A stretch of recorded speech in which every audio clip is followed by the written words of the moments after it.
Francis Foucachon, welcome to the show. Thank you. It's great to be here. It's a pleasure having you. On the most recent Palm Sunday, there were around 20,000 French Christians that went viral on Twitter who gathered to celebrate Palm Sunday. Yeah. Do you see any deeper meaning in that, or is it more of just a celebration? Well, I do think there is a deeper meaning. I've been watching the same thing. Actually, they have the most baptism in the Catholic Church that they have not had, I think, for the last 20 years. Wow. So it's really, I do think that there is something, a little bit of explanation. I kind of wrote down a few things here to understand what's behind that. I believe the young generation of French people have lost hope in men, basically. After the collective fear of COVID, you remember, that was kind of a tyranny. And then the fear of a collapsing economy, the fear of the war in Ukraine, that Europeans are worried that it's going to reach perhaps Europe, the fear of Islamist terrorists, the fear of the future, the fear of not being able to provide for a family, not get a job. You add all of that, a lack of trust for the government, for the school system, for the politics, and that kind of leads to despair. And so the young generation is looking for stability, for security, things that man has failed to provide, and therefore you have two options. For the young generation, mostly I would say the late teenage, young adult, it's the despair or God. And I would say it's Christ or chaos. Mm-hmm. And so the Catholic Church, with its long history of longevity, with its majestic stone building places, inviting you to step in and meet the transcendent. Think of the resurrection of the Notre Dame, who burned down and was totally brought back, even more beautiful, more glorious than ever. I think all of that together is kind of a wake-up call for the young generations, and I can see a renewal of these people going back to Mass and searching for something that they can put a rock upon which they can build their lives. Yeah. Is this just the younger generation? I would say mostly that's what I see. Actually, also, I've seen some young families with more children. Actually, they are the ones who have children, the Catholics. I've seen them involved when it was time years ago to go against the fight against the homosexual marriage. Mm-hmm. They were the ones on the streets, 2 million of them in Paris. And I was looking for the evangelicals. Where are they? Where are the Protestants? They were not there. So it's a shame on us. And that's interesting. I'm watching this. Yeah. Why is it that the Protestants are not the ones doing the activism? I think the Protestant overall have kind of a giving up on being involved in the things on this earth. And therefore, all what's important among the evangelicals, well, you have the Protestant, liberal Protestants who do social work, social gospel. So the ethical issues is not a problem for them. They don't really care.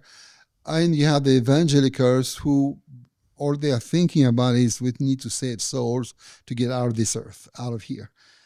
So there's not a concept and an understanding of not just a Great Commission, but also the call from the creation order that we're supposed to be involved and subdue the earth. Yeah. Why is that unique to Protestants in France? Why what? Why is that unique to the Protestants? Because the Catholics aren't doing this, right? Yeah. I think it's mostly because the Protestant church has always been in minority. And so they have lived out of a survival mode over the years. And they have been mostly influenced by the Great Revival, very pietistic revival. Good things, they are good things, but missing something important, which is God put us on this earth not just to save our souls, but also to come and redeem the earth.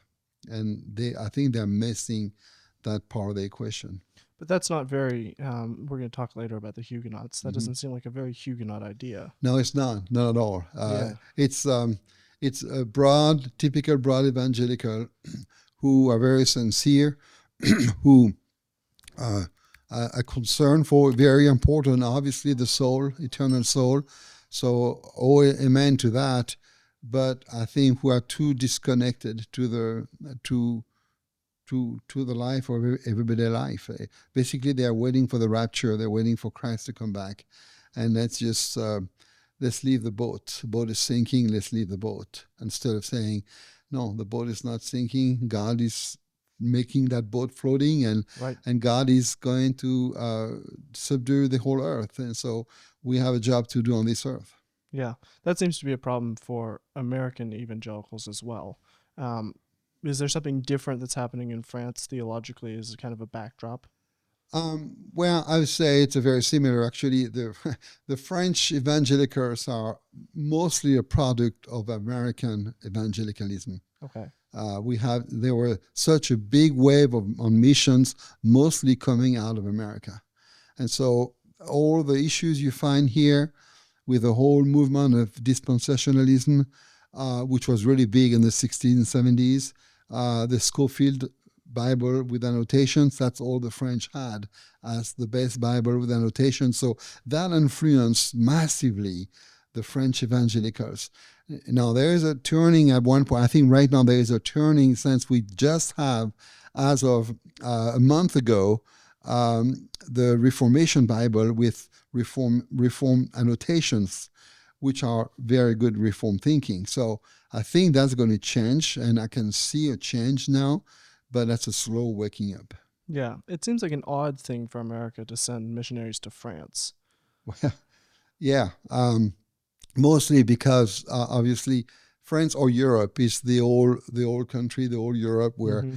most people were years ago Christian, mostly by name, mostly following traditions, without a true renewed heart. And so I can see the need. I grew up in the old Reformed Church of France. I never heard the gospel. I heard Bible stories, but never heard the gospel. Wow. I heard the gospel through an American missionary, but he brought with him Arminian theology and dispensationalist theology. He was a godly man. He was my spiritual father. I learned so much from him. I owe him a lot, but I think there's a lot more than just that, and that's what I think is happening in France. Yeah, it does seem like a premillennial, I think is the right term, Yes, yeah. a premillennial way of thought that you kind of are just waiting for everything to fall apart, Yeah, and so you just kind of you don't want to build anything. yeah, exactly. It's going to be all burning. Yeah. I mean, I have a brother who studied Jehovah Witnesses, and he chose not to have children. He said, well, so he has one, because say no, because it's the end of the world is coming. So I told him, well, you guys predicted that many times, and it never happened. So maybe you want to think about it again. But that's the mindset of most evangelicals that I know.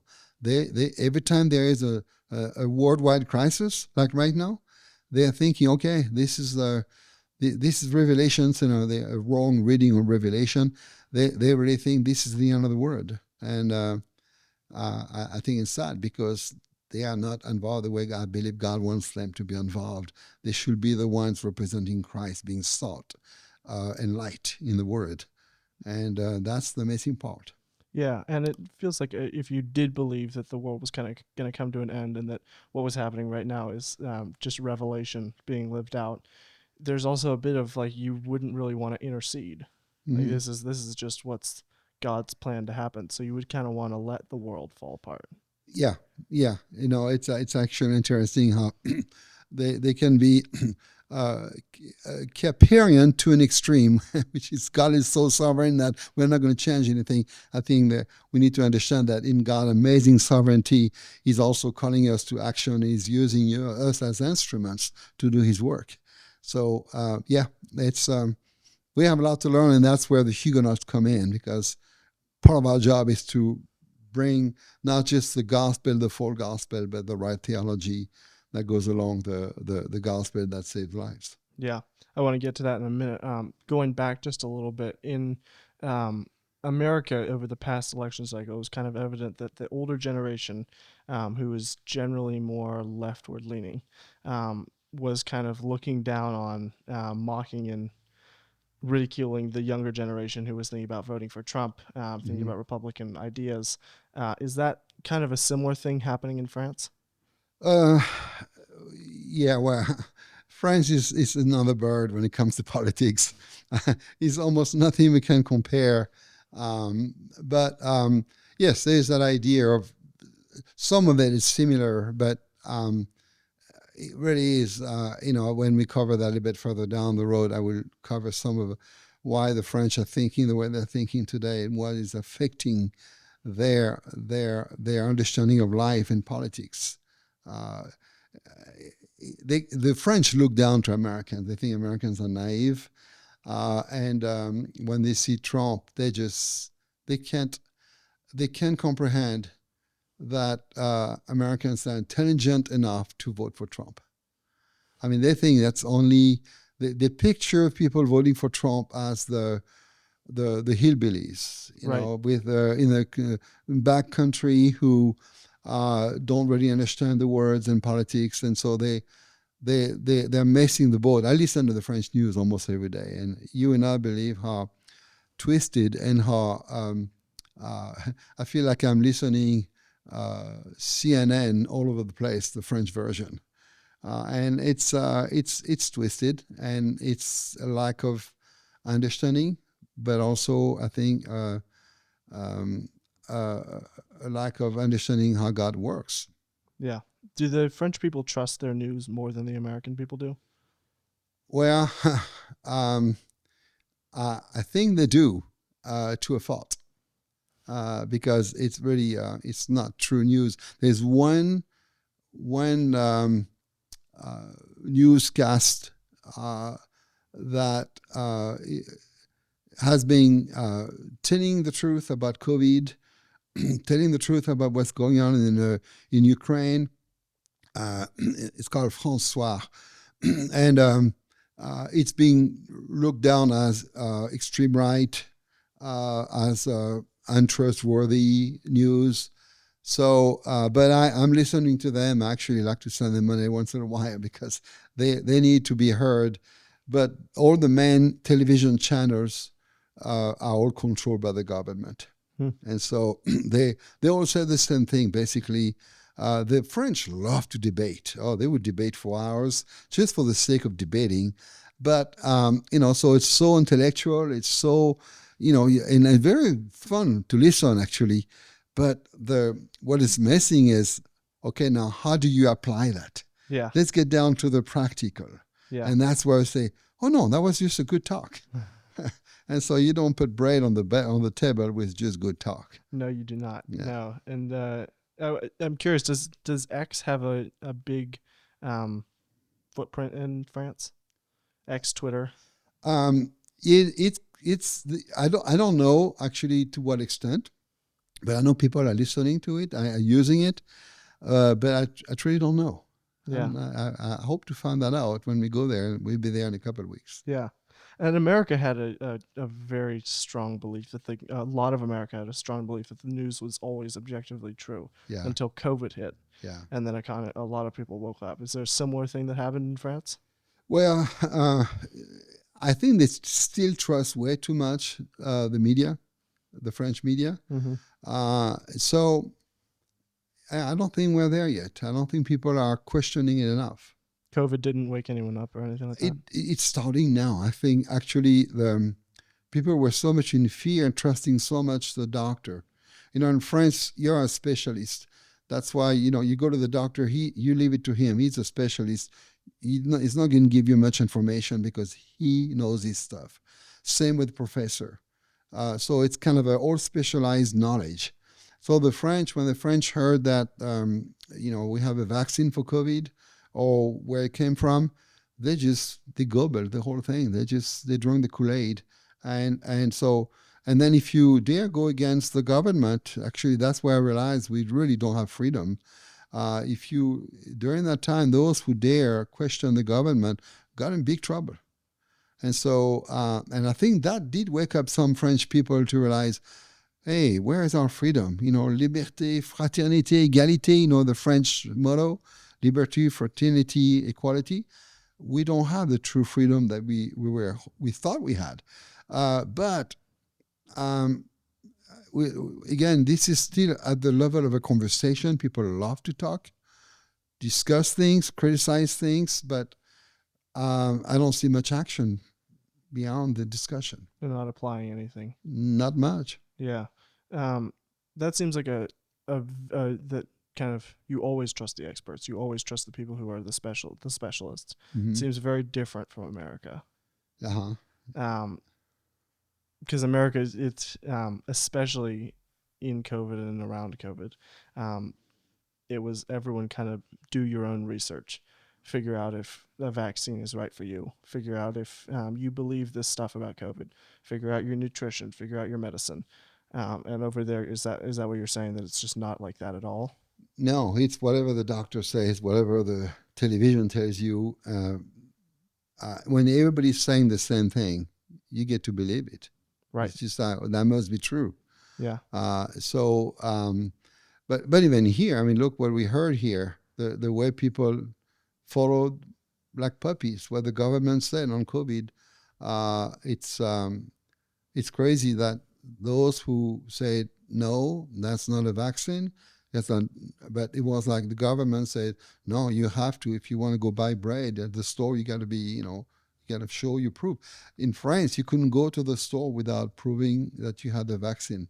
Really? And so it's truly was a tyranny and an abuse, incredible abuse. So people are starting to see that now with the studies that coming up. But as soon as a new study comes out, it's right away smashed as that's fake news. And so it's becoming the whole issue of fake news here. It's over there too. It's like we don't really trust that because it's got to be fake news. So if it doesn't match the government way of thinking, their beliefs, it becomes fake news. But I'm hoping that more people wake up, and to start to realize that no, I mean, I have more and more people telling me, I'm convinced all the new cancer we have all over the place is tied to COVID. And I said, yep, we told you so. And it's just people realizing that more and more. So people are going to scream, but that will go along with what I was going to say later on. The French mindset is almost like pessimism, and that's the way it is. That's the way, c'est la vie, as they say. That's the way it is. Yeah. And so it's almost like a defeatism. It's defeat, and we just live today because we don't know about tomorrow. Right, which seems like it's tied back to that premillennialism. Yes. Is it also tied to humanism and kind of the Sartre and some of the other French philosophers? Very, very much so. I mean, when man becomes the measure of all things, you enthrone God, man above God. Therefore, the buck stops with man in his thinking, and so since man is not God, the result of it is despair. So you go right back. I mean, if you go back to the French Revolution, the Huguenots got wiped out of France, and then the French Revolution came right after that, and then you have Sartre and Rousseau and all these philosophers who put man in charge of everything, above all things, but also with a philosophy of despair. And that I think is still there today in the French mindset. It's very much so. There is no hope. And so you just take what you can today and live it to your max, because life has no goal, no sense. No, life is, you're like an animal. You are basically, you are an animal, and you just live and die. Yeah, there does seem to be a lot of eat, drink, and be merry, for tomorrow we die. Very much, yeah. And so the joie de vivre, the French famous joie de vivre, the pleasures, that will explain French people find their pleasure in everything they can put it. So whether it's sex or food and wine, the goal is leisure. Find leisure, find pleasure now, because you won't have it tomorrow. Yeah. And that affects us all of life. That's why vacation is so important in France. You had one of these questions, and I say, yeah, it's like people are living for that. The goal of life is just find pleasure and as much as you can today. Yeah, no, I was gonna ask later on, but I bring it up now. Hmm. It seems like half the time the French people are either rioting, or protesting work, or just doing anything other than working, Yeah, vacationing, something else. yeah, yeah. I don't mind being French to get more vacation, but yeah, the French law actually, by law, when you get a job, you have a minimum of 4 weeks, and now it's 5 weeks vacation paid. Then you add to that what they call bridges, which is you connect a holiday, and we have a lot of holidays. I mean, Yeah. there is what's funny because it's a pagan nation, but Ascension, Pentecostal, Easter, Christmas, they all celebrate that. Of course, they don't celebrate the No, it just Christian feels part, like a, but a this is moment a where you can. break to get out of work. So Yeah, exactly. just in the month of May, I did a little bit of calculation today because I'm flying there May 1st, and then I thought, oh, I don't know, they may have a strike when I land in France because this is the month of vacation, breaks, and bridges and strikes. So I calculated in the month of May, people are working 17 days and they're having 15 days of vacation just for the month of May. And so, yeah, you don't much, uh, you don't get much done. Uh, Ironically, though, there was a study done a few years ago between the German and the French. The German are so disciplined and working long hours. Well, there was a study. I don't think the French did the study. Somebody else did. The end result was the French are taking more vacation, more time off, and produce better and faster. And I say, I don't understand it, but that's the famous French contradiction. Yeah. The French are the most undisciplined people that you know. I'm a rugby man. When I played rugby, we won so many times in being so undisciplined. So Just it's just like nothing goes the way it ought to be, and then we end up winning. So I think I don't know how, but it does work like that. And we do have amazing brain. I mean, you think about the building of the supersonic plane, the Concorde with the British.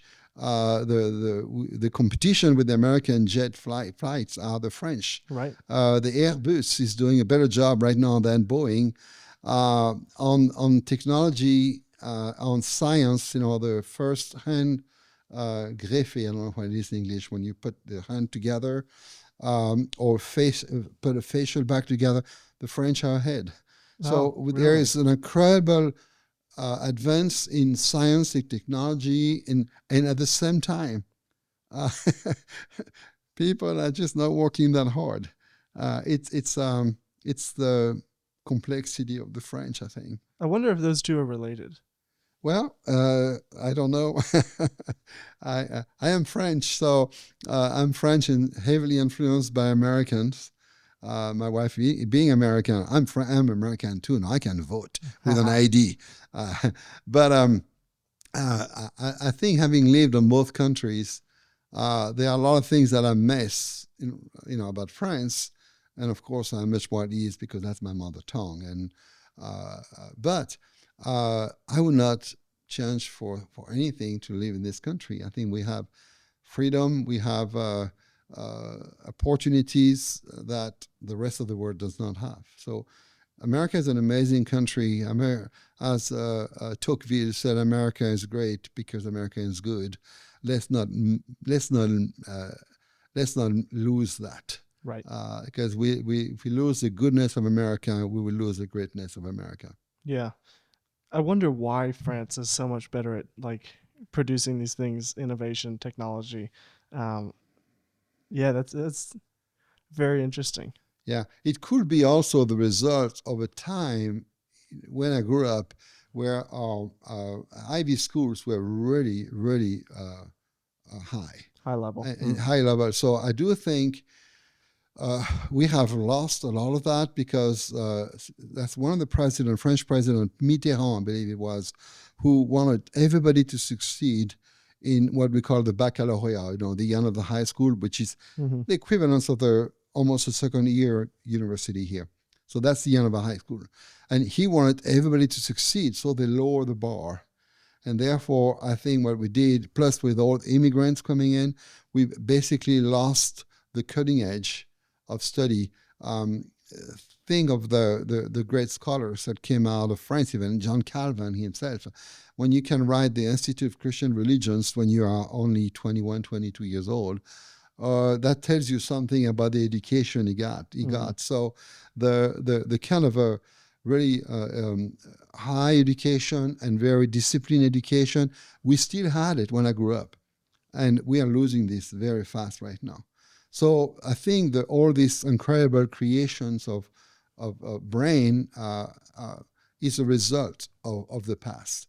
I don't know if we're going to keep doing this. I'm Yeah. not sure at all if the next generation is going to produce what my generation produced when it comes to technology and brains. Yeah. So you're thinking it may be um, that the younger generation that is well that's not that this is related, but the same people who are celebrating Palm Sunday and returning to the church are the people who are the people who are not going to be innovating. You think it may be Well, just actually, relics? the interesting, it's a good question because this small section of the population that is coming back to common sense through the Catholic Church, actually, they are the one who go to the Ivy League schools. So Hmm. there are still some that are very disciplined and good. They are the future of France. Yeah. But the problem is there are less and less of them, and we're being swallowed in France by Europe. Right. And that's another problem because up to now, France and Germany kind of led Europe, and England too, when England was England part of was, it. yeah. Now then, England got away from Europe, which I think was good. Yeah. I think France and Europe are swallowed by Spain, Italy, Greece, and all these countries. Who then, the more you go to the eastern countries, where the level of education and quality was much lower. Yeah. And so it's like if you mix it all in a big pot, where you're losing the flavor of the best in the pot. Oh yeah. And I think that's a new phenomena. The whole mindset is changing too because of immigration. Uh, Keep in mind that when a country has done abortions for so long now, you have killed your babies. The white people mostly kill their babies or decide not to get married. And then the massive amount of immigration from North Africa or from the eastern countries, they come in and have a lot of babies. Right. So what happens in the next generation? It's like the Israelites when they had so many babies, and the Egyptians realized that's too many of them. Let's kill the babies. Yeah. Well, it's too late. Mm-hmm. And I think we got to the point of non-return, and so what used to be what we call Christian Europe is not that anymore. It's there in name because the buildings are still there, and the churches were emptied up to now. Like I said, there is that new kind of a renewal, but that's only a handful of people, and it's mostly you see mosques being built, and you have Islam coming in. The encouraging thing, though, is that the most people getting to Christ these days in France are Muslims turning to Christ. Interesting. So that's another twist that only God can do. Yeah. The French people, the pure French, not that many of them turn to Christ, Yeah. but an amazing amount of Muslims to come to Christ. So Wow. that's the exciting part of seeing, again, it's God's judgment on France and God's irony that you see. You were mentioning crusade. Our new crusade really is to preach the gospel, Right. and that's what it's going to turn. And so that would be ironic that Muslim will be the evangelist of tomorrow in Europe. Funny. That would be fun. But that's what's happening right now. Yeah. I wonder if do you think it's partly because this is the first time that Muslims have come into contact with Christianity?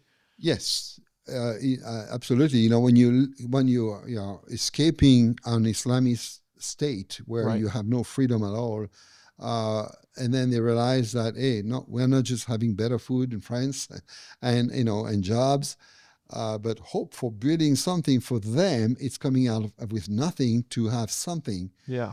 And so they realize we have the freedom to read, we can do. And then, of course, the evangelical Christians are reaching out to the people in need, and these were in need when they came. And therefore, I think the evangelicals did a good job reaching out to these people, evangelizing them. And it to the point where it was on prime news in France. They show a whole evangelical church singing psalms and songs, all converted. Yeah. So it's very exciting for me to see that. Yeah. And it's exciting not only because, well, let me first ask this: is that a majority of the people coming over there trying to escape the horrible situation they're in? Yeah. Because it also feels like a lot of the immigration is there to kind of degrade, destroy, and undermine the French culture and the French, and just kind of destroy what's there. Is there also a good bit of I'm just coming because I'm fleeing a terrible life?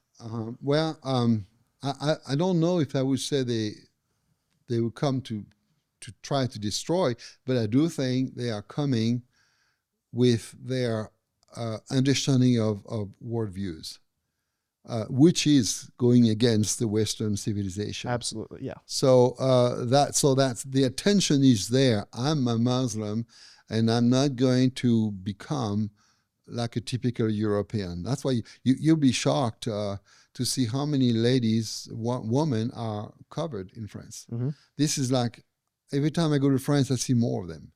And so it is showing how these people are coming. You know, in America, when the people used to come here, like after World War One and in between World War One and World War Two, the Polish, the Italian came massively. They came to be part of American, the melting Right. pot. We are American. They didn't even teach their own language to their children. Right. They just totally want to be immersed and identified as American. We are the Americans, and so they adopted our policy, and they adopted what the foundation of this country is, the documents that founded this country. Not in Europe, and so in Europe they are coming and they're living in pockets and isolated, and then they have their own schools and their own connections, and therefore that creates ghettos, and that's where the French now cannot control, Mm-hmm. and so there are parts of Paris I would not go as a white man, Yeah. and so it's dangerous. I saw the time of when we lived there. We moved here 22 years ago. I would say 30 years ago in my last church plant in Lyon. I could let my teenage daughters getting on the bus and going downtown Lyon. I couldn't do that today. Mm-hmm. So we have, in the last 20 years, lost a lot of ground where the insecurity, the violence is manifested mostly through immigration. Yeah. And there's a lot of anger there. And it doesn't seem like French people are they similar to the British people, where the British have like a threshold that they'll easily ride up to, but then past that they'll kind of snap and do whatever they need to stop. Is it similar with the French people, or are they kind of do they push back along the way? They push back without any power. Hmm.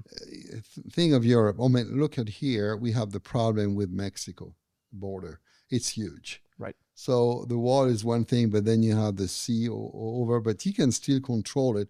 In Europe, how do you control the Italian borders, Corsica, Spain, and then they come from all over the place. Sometimes they come through another country. than to infiltrate the European countries because they don't have the kind of a protection. So the infiltration in Europe of illegal immigrants is it's almost nothing that stopped them. Right. And so in some time when boats arrive full of immigrants, refugees, of course we take care of them and we don't know where to put them. There's a point where I say that's too many of them, and so that becomes a burden. And then of course with that comes a lot of crime. I mean, people have nothing. They put all the pennies to pay someone to get them across, and here they have families. And then the other problem is European laws are talking more about your rights instead of what your duty is. Mm-hmm. So the first thing they do when they come here, we feed them and we tell them what their rights are. As immigrants, they have rights, and their rights takes over. In other words, they have the right to be lodged, to be fed, to be dressed, clothes, and so that's almost like the French or the European in general. They don't like it, but this is like so deep in the human in the human rules. I'm looking for the word in English. The Human law, human nature. yeah, no, it's there was a Declaration of Human Rights, Oh, and okay. Yeah. and so they are so strong on that human right that they don't realize that this is hurting us more than anything else. And so the French hate that. At the same time, how can they go against it? Because that's part of their Declaration of Human Rights. Right. The problem is the Declaration of Human Rights is twisted. It's just some of it is good and some of it really should be thrown in the garbage. Yeah. The encouraging thing from that, though, is that when these Muslims are coming in and being converted by the Protestants, Muslims are, at the very least, very good at building, or at least understanding that the world needs to be conquered, is maybe the term that they would use, in a way that it sounds like the Protestants are not thinking about correctly. And so maybe as the Muslims are being converted, they see this as, okay, I've been converted to Christ. Now I need to convert the world. Now I need to change the world. Yeah, well, yes, for sure. When a Muslim becomes a Christian, he's on a new way of unleash, basically, to bring the gospel to their fellow Muslims as well. Yeah.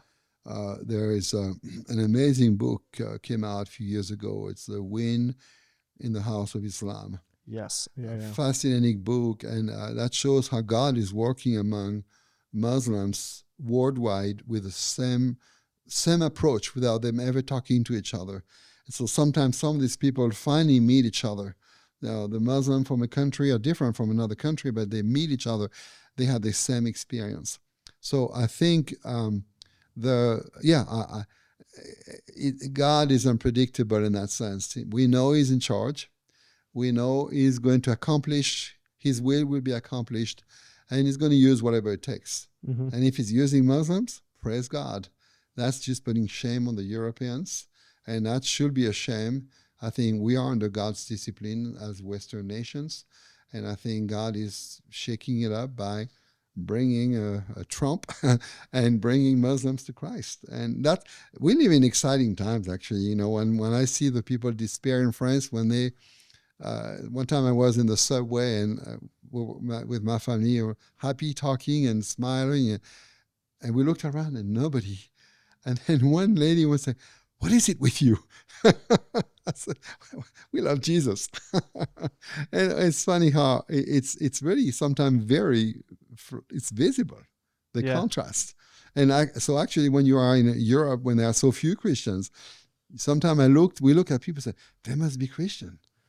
And I bet they are. Sometimes we find out, but most of the time we won't know. But I bet they are, because we live in hope as Christians, and there is a joy in us. We're not fearing the future, and so we are living in a huge contrast. And that's kind of a thing where the work of the Huguenots, the new modern Huguenots, comes in. We have a theology of hope, yeah, and I think that's crucial for for the gospel to penetrate Europe again. Yeah, and France has an interesting, at least from what I've seen from the outside, and I've traveled a little bit in France, but not enough to know the culture well. But France seems to have like a mentality of when it happens, you kind of laugh and move along. Hmm. Is maybe the way of putting it. Yeah, And I think that modern Huguenots can really help show why that is the case. that's right. Yeah. Yeah, yeah. Let's talk a little bit about said Huguenots. The lack of work ethic, which we mentioned before, Hmm. seems odd considering France's Huguenot history. The Huguenots, as I understand it, were very hardworking people. Um, can you kind of give a brief overview of the Huguenot history in France? Sure. Uh, Basically, what we have in France is the two pairs of, I would call, uh, not revival, but a reformation. There was one actually pre-reformation within the Catholic Church where uh, some Catholics were so fed up with the way Rome was getting rich and abusive that they created these movements. So the Augustinians, the Benedictine, all these groups of people living poverty, aiming at poverty, and sharing what they had. The problem is they did so well because they had Christian ethics, they became rich. And then when they became rich, they got corrupted. And so we see that phenomena in the 1100s, which is interesting to watch. That was within the Catholic Church. But then Reformation came, and that was truly Reformation in the sense of there was an understanding that all of life for all of Christ. Right. And that really, when the Huguenots were mostly nobles or merchants or artisans, and they knew how to read. And so when they got the Bible and they realized that this is not what the Pope or the Catholic Church is saying, that was with Luther, starting with Luther, but there were people before Luther, John Huss and Wycliffe, all these people, but Luther was kind of the turning point of Reformation. So France, all of a sudden, these nobles and these people who were thinking right and reading for themselves started to apply the principle of scriptures in their own lives. And so they apply that to their family, they apply that to their work ethics, they apply that to the politics. And they became so powerful that what few people know that at one point, if you look at a map in the late 1500, early 1600, almost half of France was Huguenot. Wow. And that really scared the two power then, which was the king and also the Catholic Church, who already was constantly in battle with each other, but a battle of power. Mm-hmm. And so all of a sudden we have this movement of these people reading the Bible and acting in a way that could go against the king or the Catholic Church, actually did go against. And so they have a massive amount of persecution. What happened is these Huguenots in France got so persecuted. There was a turning point. There were 7 wars of religions. But there was a turning point in 1578 with the Saint Bartholomew massacre, Yep. where because of that wedding with Henry IV, being married to a Catholic, when Henry IV said he was Protestant, he was Huguenot, but he said he was not a deep one. His mother and sister were deep Huguenots. Talked with John Calvin, wrote with him, but Henry IV said Paris is worse than Mass. In other words, for me to become king, I can become Catholic. So after they have, so during that wedding that week in Paris, all the nobles were invited to Paris, and then Paris was kind of locked down, and that's when the Saint Bartholomew massacre happened during the night, where they killed all of the Huguenot leaders. And so from that point on, then it spread all over France. We lost most of the leadership in Huguenot Protestant churches. And then they sent the dragons, which were basically the SS, who came from home to home, raped women, took the children away, took everything. So the Huguenots were reduced to give up their faith. Some did. And they say, we did it outside but not inside, but I don't know how they slept at night. And most of them paid the high price of being killed. We have, I believe, 5,000 men were sent to the gallows, and many of them never came back. 3,000 were in prison. 107 pastors put to death in 1 year. So that left an incredible vacuum, which this whole Protestant ethics, what Protestant used to bring, the technology and so forth, disappeared out of France. And you can see actually the economy of France diving. And the economy of other countries where they went up again. And so like they fled in Germany and Prussia, England, South Africa, and in America. So it's being one of the countries hit the most hard with against Reformation, and therefore France never recovered from that. Because right after the Reformation, right after the exile of all these Huguenots, we have Napoleon who came up, and then more problems with that, and then the French Revolution. So we actually never truly recovered, and today France is still, I believe, living the spirit of the revolution, which goes with freedom of thinking, which means all the Christian ethics about sexuality, Christian ethics about work ethics is quite low in Europe compared to even other European countries. Yeah. How did the Huguenots start? I understand John Calvin was somewhat instrumental in that, correct? Yeah, he was basically their leader. What happened is when people start to grab the writings on Luther, and John Calvin was in a university near Paris, and then he got into these writings and started to get convicted about becoming a Christian. Then they wrote a letter, and then they fled to Switzerland, because if they had been caught, they would have been put to death. So that's when he fled to Switzerland, to Geneva.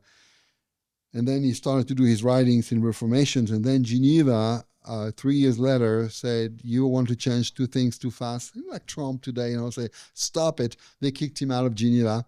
He got to Strasbourg, and then he met Butzers and others. And then ended up, they called him back anyway in Geneva when they realized the mistake they made. And then with Farel, they created the Reformation. So all these French Huguenots in their persecutions were depending on the writings of John Calvin. So a lot of pastors went to Geneva to be trained. And actually, after 3 years of seminary training, their diploma was they call it le brevet de potence, the gallows document. Basically, they know that diploma gave them the right to preach, and that diploma would probably put them to death. Yeah. And the Huguenots, that Huguenot movement after John Calvin started it, caught like wildfire, correct? Mm-hmm. Yeah. Why was it? What was kind of the background that allowed that message to be so potent?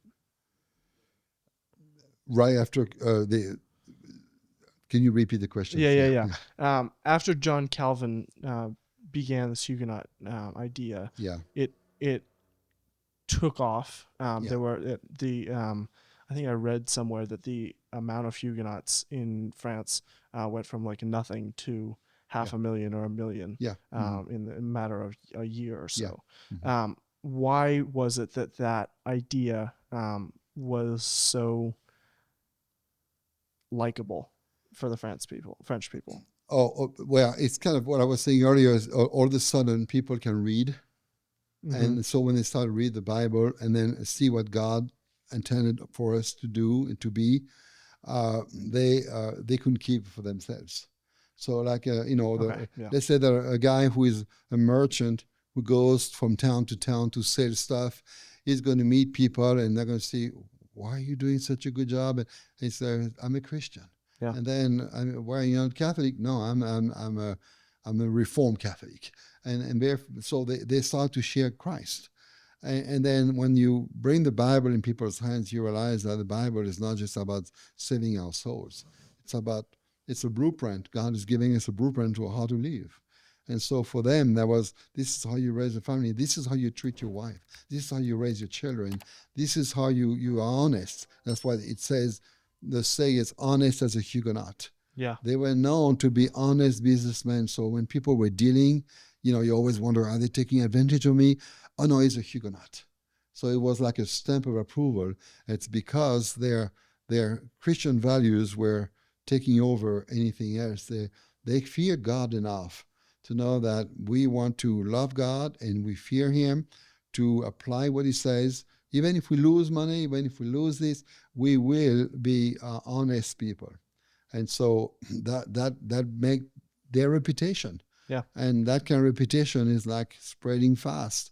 And when you compare that at that time with the abuse of the Roman Catholic Church, making people believe that if they give money to the church, then they can go to heaven through all kinds of things, or the king abusing people as well, king living like in incredible abuse in Versailles or one of these big castles, and people living in misery and poverty and taxing them.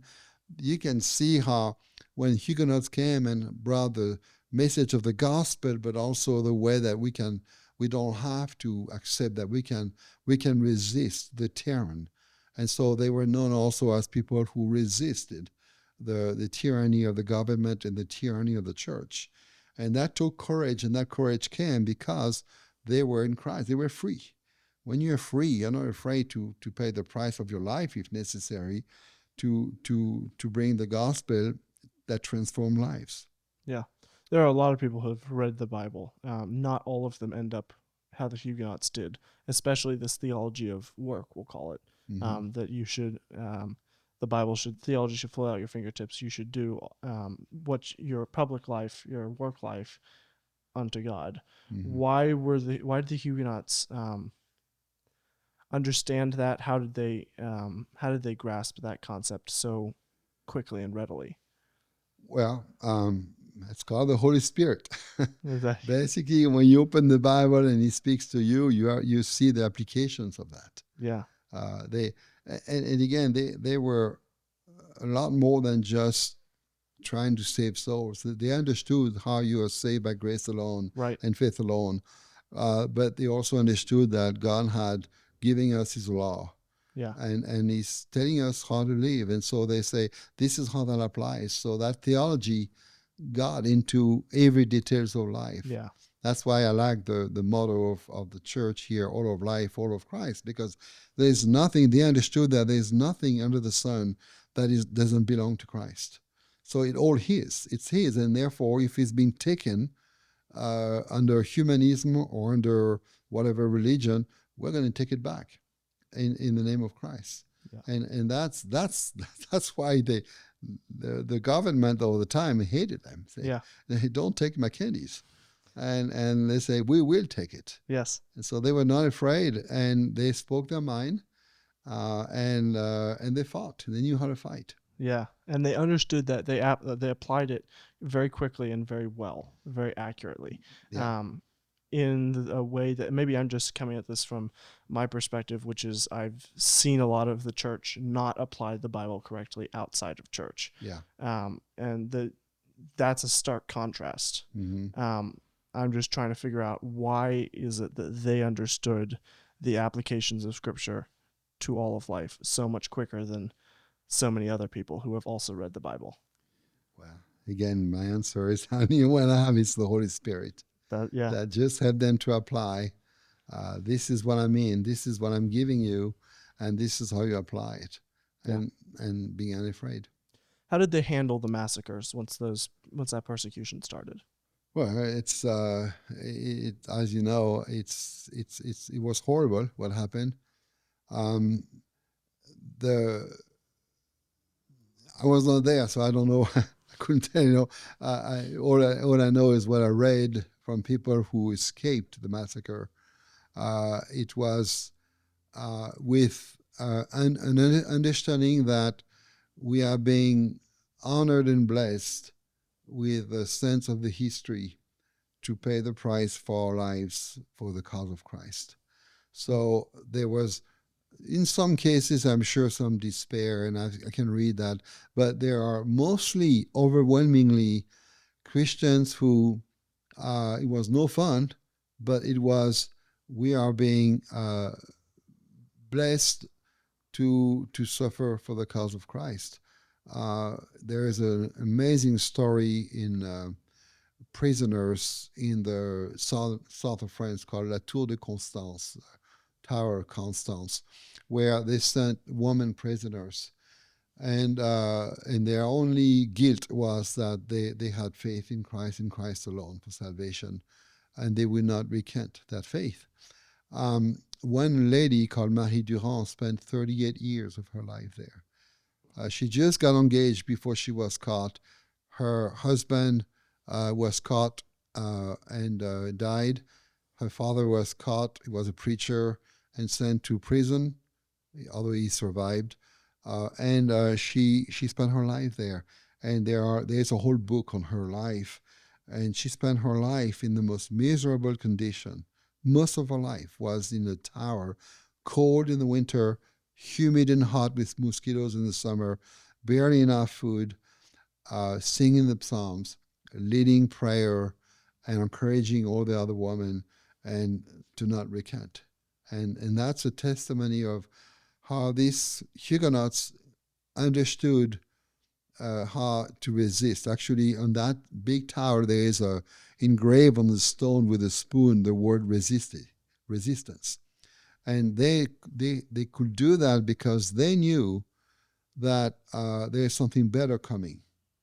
And so they were living in the hope of something better, and they wanted to be found faithful. You know, as Revelations 2:10, be faithful to the end, and I will give you the crown of life. And that's what they lived with. There was no pleasure there, no fun, but the joy to serve Christ in all conditions, because they believe, again, God's promises. And they believe in God.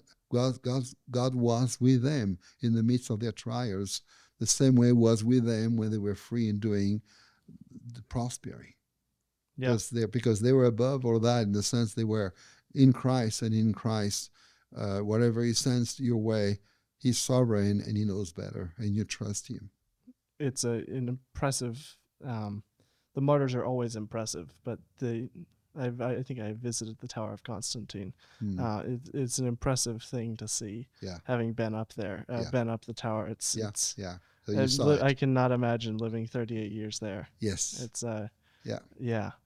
At what point did they decide, okay, we need to leave France? Well, when there's a point where you resist so much, and there's nothing else you can do. When they take your children from you, and they send them to the convent, then you don't see them again, to brainwash them. When you have lost all of your ability to even turn to the law to protect yourself. You can't even get jobs. You finally say, okay, I have tried everything. Let's get out. And so they escaped for their lives, and some resisted and took arms. Most of them decided to flee before that, instead of taking arms. Some took arms, and there was not just the war of religions, which was run under a lesser magistrate, so there was authority there to fight. But they were also later on what we call la guerre des camisards, which is a 2-year war where no more leadership, no more. So there was peasants, basically Protestant peasants, trying to revolt, and they did a lot of damage to the French troops, but they got just wiped out. So when you have lost everything, you say, okay, where do we go? And that's where they were trying to escape. The French, actually, the government didn't let them escape, so you had to truly escape, like if you were in a prison camp. Mm-hmm. And that was kind of a challenge. We have a lot of stories and books on that. Families escaped to Switzerland, over the border to Germany. and then through the Channel in England.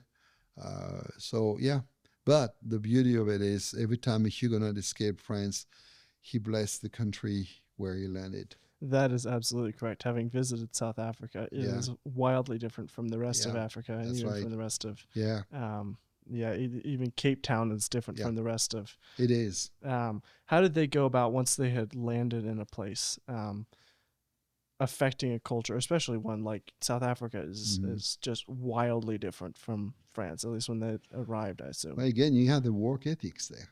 Yeah. And so in Africa, the biggest problem with Africa is corruption. Yes. And so when you have work ethics and you show that you don't want to abuse people, but you want to bless them by giving them jobs, and then when they get jobs, they can grow in their capacity to do more. The whole modern understanding of what we call capitalism is not all bad. There is some abuse of that, but a capitalist is the way God is blessing his people to say, you're giving me one talent, I'm going to produce 10 talents. Mm-hmm. And but I'm not going to do 10 talents just to just to, to enjoy life like the Frenchmen would do. Say, I'm going to bless other people with that. Right. So that was the mindset of the people when they left France. Actually, they came on the boat to grab some vine so they could plant wine in South Africa.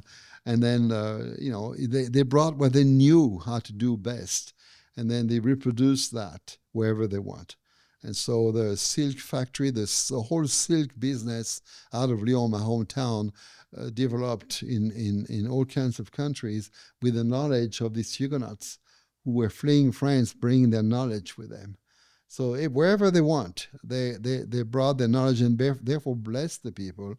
And in South Africa is an example of how they had a really drastically affected South Africa versus the rest of Africa. Yeah. No, they're extremely competent, and extremely hardworking, and that's a very powerful Yeah. duo. Um, Fortunately, we're losing that in South Africa now. Also, yeah, Unfortunately, yes. yeah, Cape Town is still clinging on a bit, yeah. but it is unfortunately falling away. What was the fallout in France from all the Huguenots leaving? Well, the economy really got hurt, and obviously uh, the the divide between the the common people and the clergy or the kings got even bigger. Mm-hmm. Um, so yeah, lost France lost um, incredible amount of in French we say matière grise, which is brain knowledge of how to do things and how to make things. It was a real vacuum. It actually interestingly happened. Same thing with the Jews. When the Yeah. Jews were persecuted and they kicked them out of France, the French economy dove, Mm-hmm. and then they called them back. Because God gave them the ability to know how to do business. Yeah. And so it's same thing with the Huguenots. Like, as a matter of fact, there are a lot of similarities between the Jews who were always persecuted in the minority and the Huguenots. Very similar similarities. And during World War II, the people known in France to protect the most Jews were the Huguenots. Yeah. So there are cities where they have stories of how they, at the risk of their lives, protected children, Jewish children, because again of our Christian ethics and understanding of human beings. Yeah. And that lack of economic stability, I would assume, had some play in Napoleon and then the French Revolution. Exactly. Oh yeah. Oh yes. Napoleon had it's, it was like everything was so bad it was easy to take power again. Yeah. And then of course abuse of power, and then the end of the kings. That was with Louis XVI. That was the end of the whole kings, Monarchy. and then the monarchy. Yes, and therefore the revolution was again it was ripe for the revolution, and unfortunately, the humanism and the secularism that was born greatly born in France. Not just in France, it was British philosophers too, but mostly Rousseau and Sartre have influenced the world to this day greatly. And even in this country, I see how all the leftists are basically uh, disciples of Rousseau. Yeah.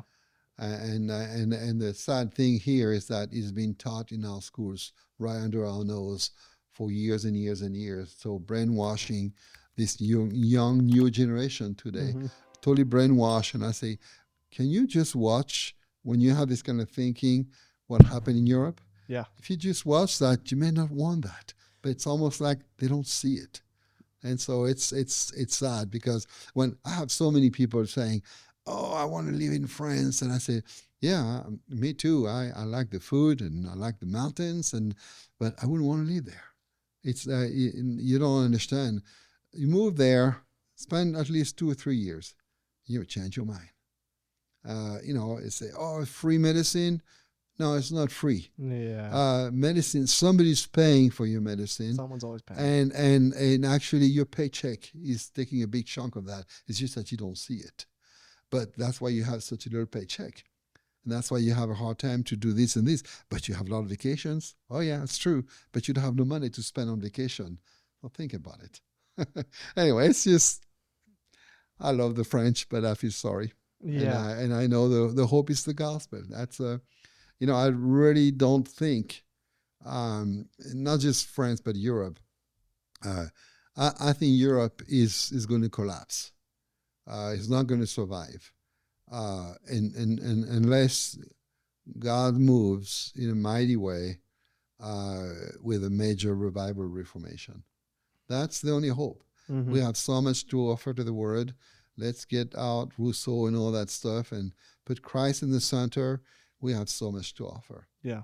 It does feel like America is always 10 to 20 years behind Europe Yep. and always chasing, oddly. Yeah. So hopefully our paths have diverged somewhat, and Europe can Yeah. get itself sorted. Yeah.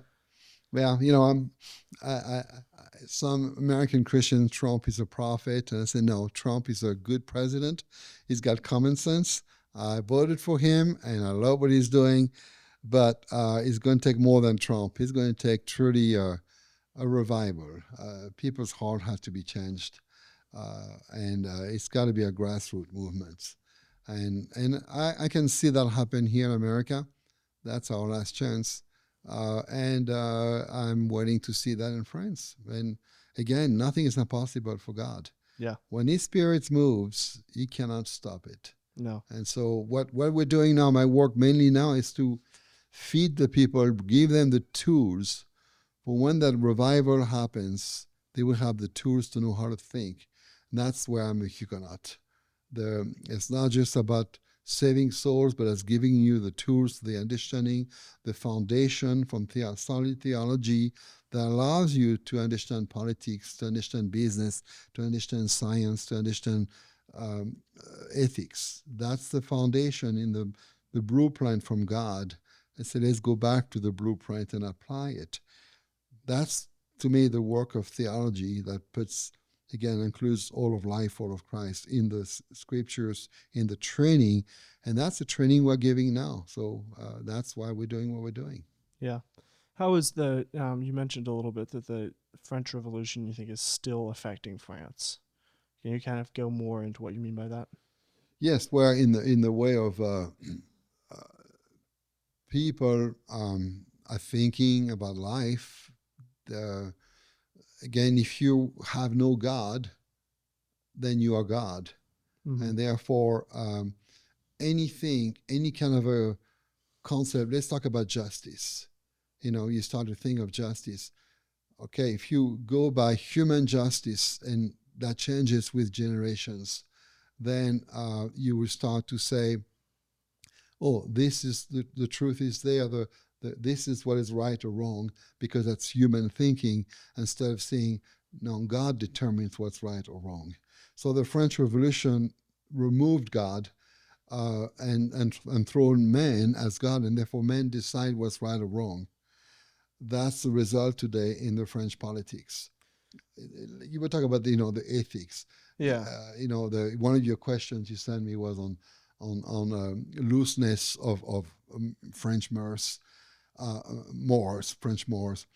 Uh, in if you look of read stuff from the Revolution on in poetry or in the understanding of beauty, um, the the whole concept of purity and of beauty is not God's purity and beauty. That's the Right. Yeah. interpretation Yep. of man, and like the whole concept of faithfulness between a man and a woman. Oh no, most men, rich men, had mistresses. But even our Francois Mitterrand, everybody knew he had a wife and he had a mistress. Yep. And then when he died, both the wife and the mistress were at the tomb. And the French thought, that's normal. And I say, no, it's not. So we see that concept of right and wrong has been removed. So when you are left to yourself to decide what's right and wrong, then it's like a train that is going off the rail. And then if the head train gets all the rail, all the wagons get all the rail. And so it's a ricochet. It's a chain reaction in all levels of society. So that's in that sense that we are living the result of the French Revolution, where people just have lost the sense of understanding what's right and wrong and what's good and bad, what's beautiful and ugly. You look at the French arts, the modern arts, that says it all. Right. That's a reflection of the nonsense of the thinking of the French Revolution, and therefore their teaching is expressed through the arts, through something ridiculously ugly and deformed, versus the beauty of, same with the music. Mm-hmm. Look at what Bach and Handel, all these incredible musicians created, and compare that with some other music that is just noise. I mean, you can go on and on and on. That affects every level of society. Yeah. The French Revolution, I think, at least I always thought of it as kind of, it was just an overthrow of the government. We chopped off a couple people's heads, we chopped off the oligarchy's heads, and then we were just kind of done with it. It sounds like there was a lot more theologically, philosophically that was happening. Oh yeah. What did happen in that arena during the French Revolution? I'm not sure if I understand your question. Yeah. What happened philosophically and theologically in the French Revolution that has led to things like modern art, like French modern art, French modern music? Well, when you remove the sense of beauty and order that God gives you, was there a philosopher during the French Revolution that used the French Revolution as a means to do that? Yes, I don't have his name on my top of my mind now, but yes, there were more than one actually. Okay. Yes, yeah, I don't have it. That's okay. Yeah. So there was a group of philosophers that used this shifting of power to kind of say we also need to shift away from maybe the system that allowed that power in the first place, the system that allowed the kings and the oligarchs and things like that. Is that correct? Yes. It's mostly a concept of freedom from God. If you can free yourself from God and what the church even has said, right or wrong in the past, because there was a lot of abuse, but there was like, we want to be free from that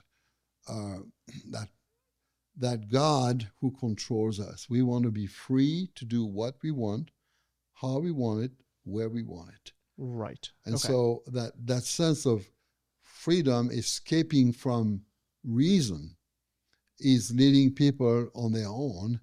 And so it's like a wild horse on its own. And so when it gets there, there's no end to it. Right. And so when you start to create, you say, well, what about throwing a can of pence against it? This is freedom. You start to your imagination basically becomes so ridiculous that you're losing any sense of what is appropriate. Right. I mean, even look at today of when we have to actually go to court to determine what is a man, what is a woman. I mean, how can we be so stupid? Right. And I say, well, that's the spirit of the revolution. I am free. I'm free. I'm free. I'm a woman. I decide I'm a woman. I decide I can do this. Yeah. So you become God determining what you want to do without any limits, and therefore this is cow. And that cow reflects, sometimes it's quite obvious, sometimes it's subtle, but it reflects on all level of society. Yeah. So sometimes common grace maintain things, which we have still in France, common grace, but we're losing it more and more when you have these kind of it's like, you go to the museum and someone spent 2 hours to tell you how that beautiful painting is, that Picasso, and you look at it and they say, I'm trying very hard, but then you are stupid. Don't you see what I see? No, I must be stupid. I don't see what you see. Well, when you're brainwashed like that all the time, you start to believe it. Right. And then people say, yeah, I see Picasso. I see the nose is right there. It's disconnected to the head. Oh, that's beautiful. You get so brainwashed. It's like the Emperor's New Clothes. Yes. Yeah.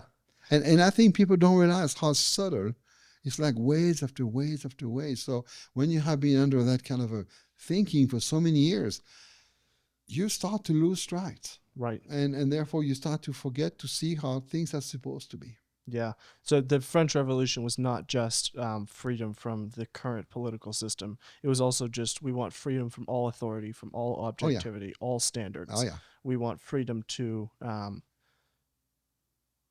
do whatever we want according to our own good. Yeah. Got it. Okay. Yeah. To that end, you talked a little bit about how a lot of people are waking up to the lack of freedom that they actually have. Mm-hmm. Do you see the idea of freedom, subjective freedom, freedom from any objective standard, coming full circle and kind of being the reason why a lot of people, that idealization of freedom being the reason a lot of people are running away from from Rousseau and Sartre and all of those ideas that happened in the French Revolution? Well, I like to believe that. You would hope so. I would hope so.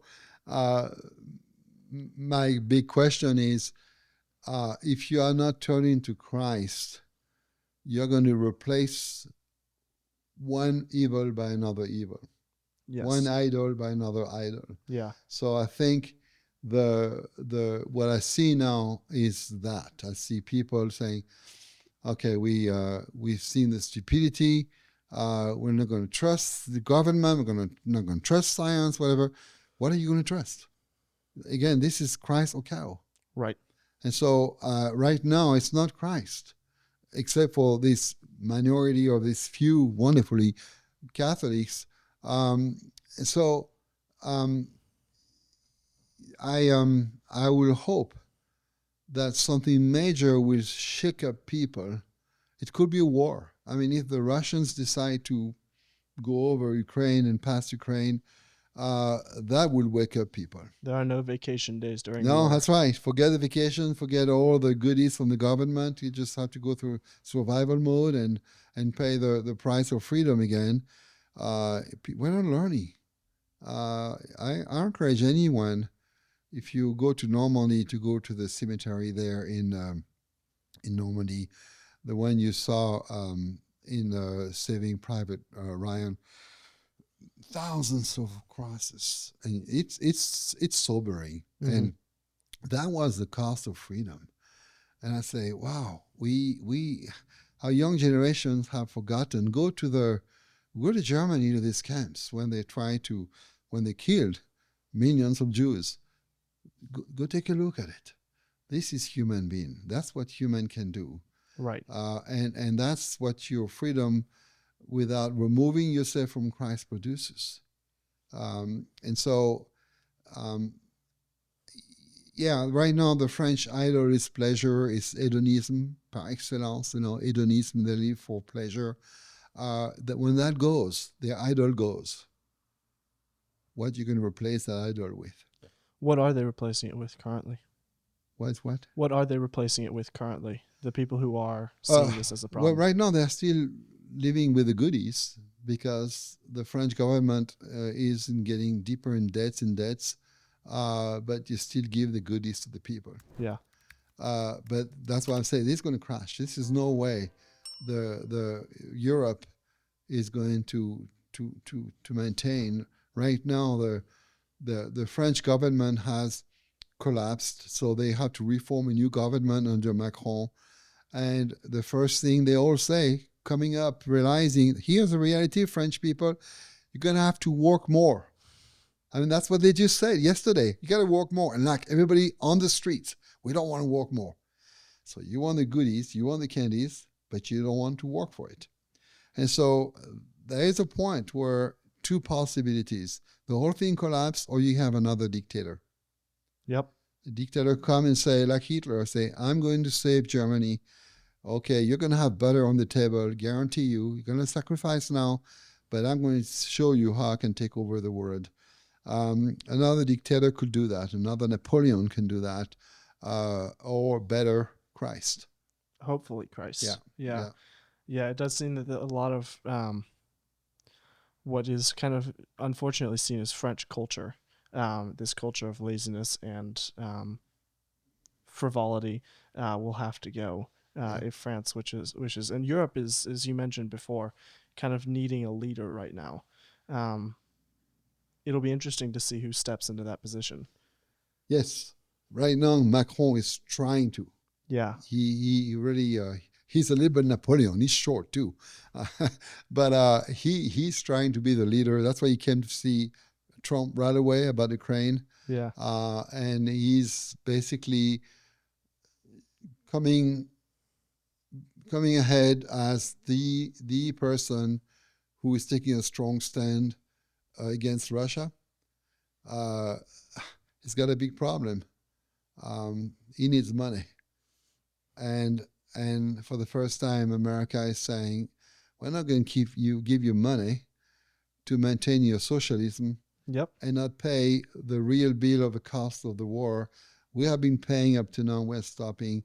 And that makes him like, what are you going to do now? So all the Europeans are trying to pretend they can collect enough money. And I think Putin is having a ball. He's laughing. He's saying, I know they can't. So I know they're taking his money now. They're retaining all of his investments, but that's not going to make it enough. And so that's why I'm saying we're living an interesting time. That war is not over, and Putin is not giving up, and America is saying enough. Yeah.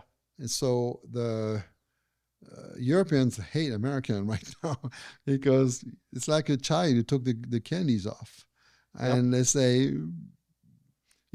how dare you bring tariffs? I say, what are you talking about? You have done that to us for a long time. So it's an interesting thing. What I'm observing is maybe a waking up of the hard reality. And I think, if anything, among things that I think Trump has done right is to push Europeans to face the true reality, and therefore do in Europe what we're doing here at home. Get all the abuses, get with Dodge, get to all the sporting of the money in the wrong place, save money, and put the money in the right place. I think when the Europeans are forced to do that, maybe they will be going less on the streets. Maybe there will be another revolution. Well, we can certainly hope that it is a revolution, and that it is a revolution in the right direction. In the right direction, and again, the true revolution will be only turning to Christ. Yeah.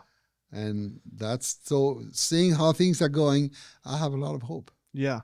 How do the French people feel about the EU's? I think they just promised. I think it was 800 billion to Ukraine. How do the French people feel about the everything that's happening right now? It's a mixed bag. I was there a few weeks ago, and when a lot of things were happening already, and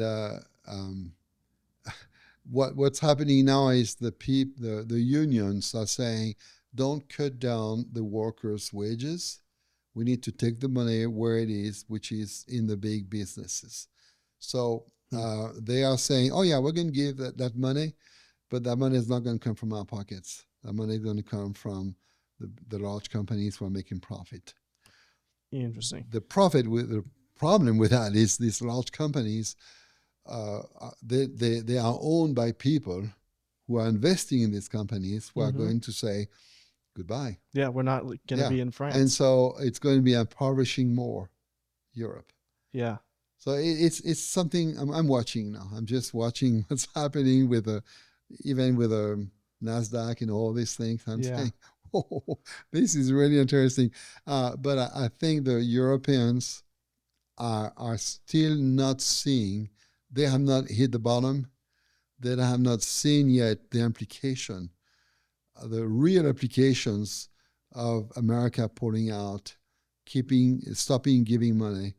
I don't think they woke up yet to that. So I talked to a few people over there, and some see it coming and will think the way I think, and some say, no, we always get. It's like when we play rugby, I was saying earlier, we always win, even if it's a mess. Blind optimism. Yeah. And that's what it is. And I think we may wake up or have a hard wake up call. Yeah. And hopefully that happens in the next 4 years, because who knows, if a Democrat gets in office, the tap may be turned on, but Europe is still in free fall. Yeah. And it's the Europe definitely, as you said earlier, really hates America, and hates it kind of for still being a cowboy and not being proper. Yeah. But America has all the money, so. And the wheel. I mean, there's so much. When I see, the potential in this country with Musk, and say, we have so much creativity. As you probably know, also some of people coming out of here, creating right now an amazing piece of technology with nuclear stuff. Mm-hmm. There are things that I say, we have. I believe when Trump says we're going to make America great again, and again, greatness is under God. Right. But I see the incredible amount of strong Christians in the White House right now. Amazing influence. And when I see the common sense that God gave Trump, whether or not he's a Christian, true common sense, I believe that America can get great again, but great again for me, true greatness will be when America getting more stable again and growing again will also turn to Christ. Right. Because I do believe unless we get rid of abortion and so many other crimes on this stupidity of transgendering and all that stuff, we are under his discipline. And there are more than these things. These are the very obvious things. But when God's Spirit moves again here as well, we will have God first. The true greatness will be in God, but with the blessings of following God will come, or the blessings of an amazing nation. Yeah, and that will have ripple effects for the rest of the globe, but not in a monetary sense, but more in a cultural sense. Absolutely. That things are. Yeah. I mean, there's a lot of American companies right now who are even taking away DEI and all of these woke narratives, not because they believe that they're intrinsically wrong and bad, just because they want to fit in and they want to be successful, and they don't want to be mocked. And hopefully, as America continues to do that, Europe kind of feels the cultural sway. Yep. Do you see, obviously Marine Le Pen has recently been, was it kicked out of the race? Yes, which is incredible. You talk about what do you call it? Choice injustice. There's a word for it. I think they made a big mistake. Really? to do that, because I think they are creating a stronger movement. It may be, when they tried to put Trump in jail, I think the Democrats made the biggest mistake. Or when they shot him. Yeah, when they were shot, yeah.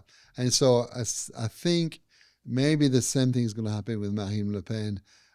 She's got some very solid people around her.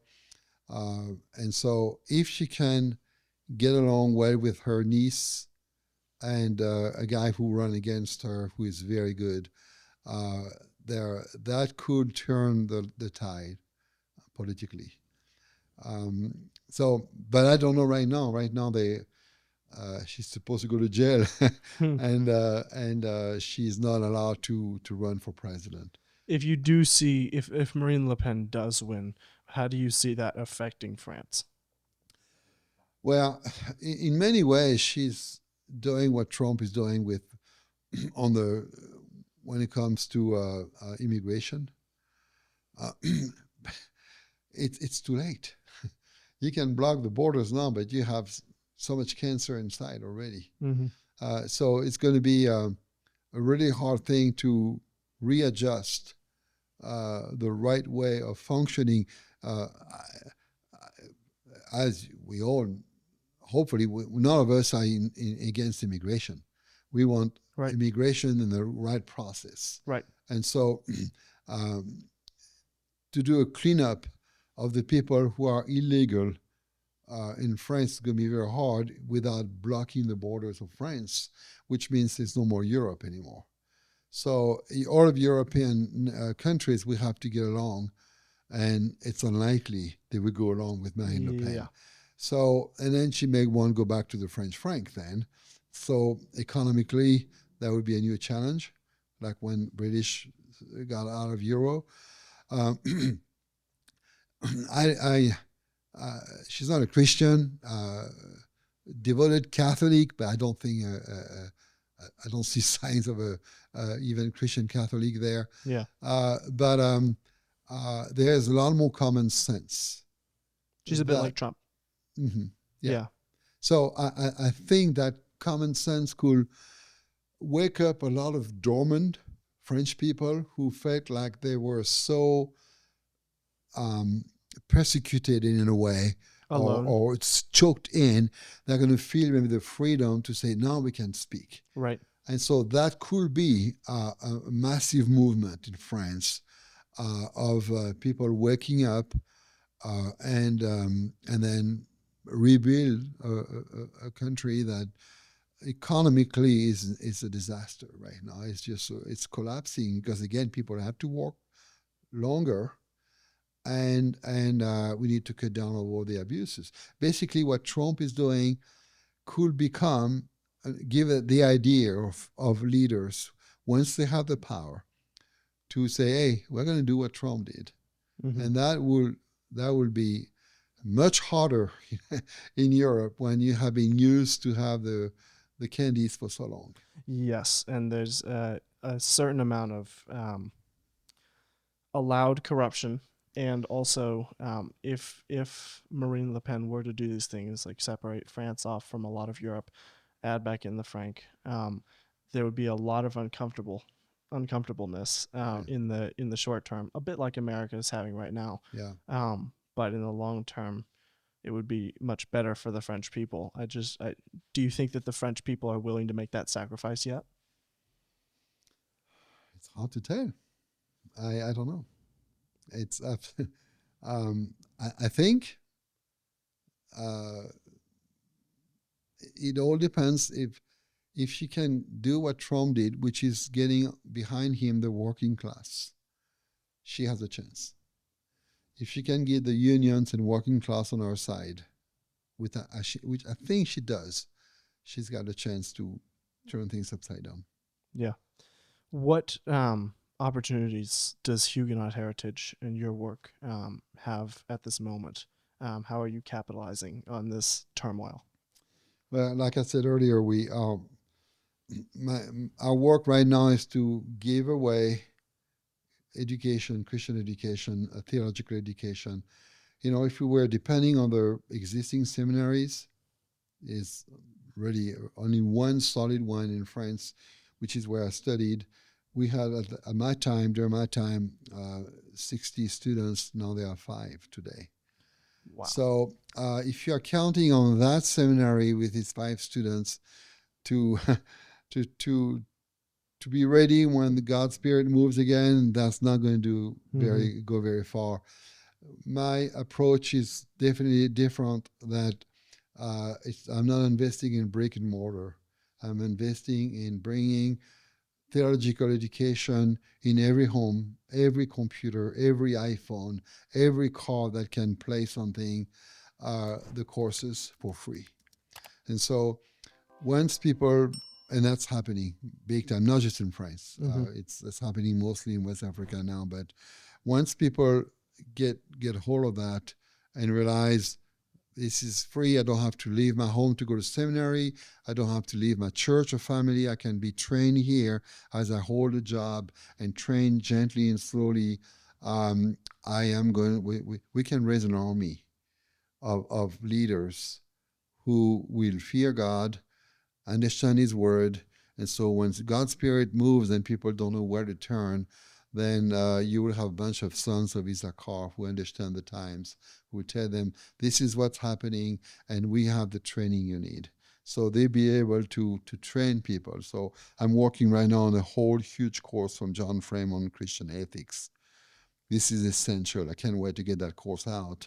When people understand Christian ethics, when they understand really what the gospel is all about, not just saving souls again, this is wonderful, but not sufficient.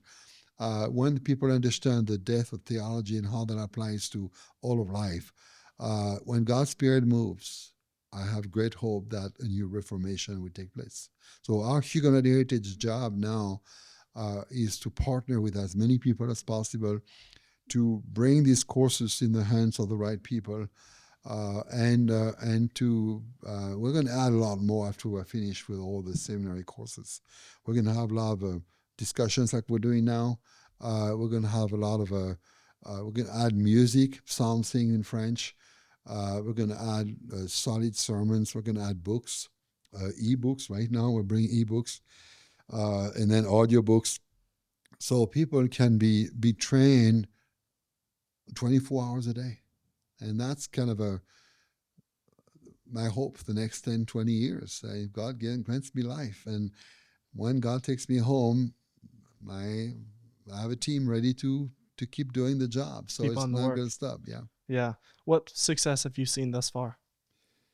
It's really exciting what's happening right now in Cameroon, among African countries. The Presbyterian Church of Cameroon, with 5,000 members, 5 million, 5 million members, Wow. has decided to come back to Orthodoxy like a few years ago. And they have chosen our courses to retrain their people. Wow. So right now we have a pastor there who is in charge of all the training. I'm in touch with him regularly. He's got 7 Bible schools going on, and he's training people, and then he sends them to create other Bible schools. So this is an example of what's happening. It's happening in Burkina Faso, in Mali, in Chad, recently big time in Madagascar. So I can start to see the fruits of our work taking place. Yeah. In France, actually, my young brother, who is doing an amazing job in downtown Paris, is starting to do a training of pastors. And so he's going to use the Reformed Seminary curriculum for the people who want to become pastors, but it's going to use our curriculum to train staff and church members to just grow in their faith. So once this is taking place, right now it's happening, then it's going to spread to other churches in France. We're going to say, oh, what are you doing? And can we learn from that? And so, and I'm going to be teaching on Christian education at the end of May in Lyon, in Aix-en-Provence. And that's a new thing, bringing the importance of Christian education. So French Christians, the few of them, will understand that Christian education is not an option. God is calling you to educate your children in the faith, and therefore You don't give your kids to the pagan state. And so that's another way where we are encouraging French Christians to not just understand church planting, all of life, all of Christ, but that includes Christian education. Yeah. Where do you see this going in the next 10 years? I'm hopeful. Again, when the French hit the bottom, they may be ripe at that point. With you look at history, it's only a minority who are changing things, and so all it takes is a handful of solid, godly, well-trained Christians. And so when the whole thing collapses and there is a vacuum, here we come with the gospel. And therefore, my hope, and I don't know how God is going to work things, but in the next 10, 20 years is to see a multiplication of church plant all over the French-speaking world. France, Switzerland, but West Africa. If Africa keeps going the way it goes now, according to Forbes, French will be the most spoken language in the world by 2050. Wow. And so that's a reality that Apple and Amazon, they all are looking at this now. They are investing heavily in French because they know that's the market of tomorrow. And I say, well, Christians, wake up. This is our time to invest with the French speaking, with the French language, to reach all these people. Because again, when God's Spirit moves, we got to be ready. We are here with what people we need, which is training, the Christian training that put deep roots, that build a solid foundation. Yeah. Where can people over here on this side of the pond help, support, find more, all of that? Well, the more you hear about what we're doing, let people know about it. So that's, I still have, I had an email yesterday from a man from Cameroon who has been a pastor, a French-speaking pastor in the East Coast in America for 35 years. Wow. And he said, I just found out about you. I need your stuff. And so word of mouth, I'm going to communicate with him and then help him. And then he's going to help somebody in Quebec, and then somebody else connects. It's all connections. Let people know what we're doing, and you can pray that God will continue to make our work fruitful. We also pray for the finances because we're giving our courses for free. Mm-hmm. Each course is like a movie, average $60,000 to $65,000 a piece now. Wow. I have to raise the money for that. Yeah. And so God has provided. It's amazing. In the last 12 years, we paid all the bills. But this is what slows us down now. It's the production of the material. And so, God puts on anybody's hearts to support Huguenot Heritage. You can send that you can go to our website, huguenotheritage.org, or in the French side, Héritage Huguenot, it's reverse, .fr, France. But mostly the support will come to in America here, and that goes straight to production. Fantastic. I'll put links in the description. Thank you so much. It's been a pleasure having you. A pleasure. Thank you very much. See you guys.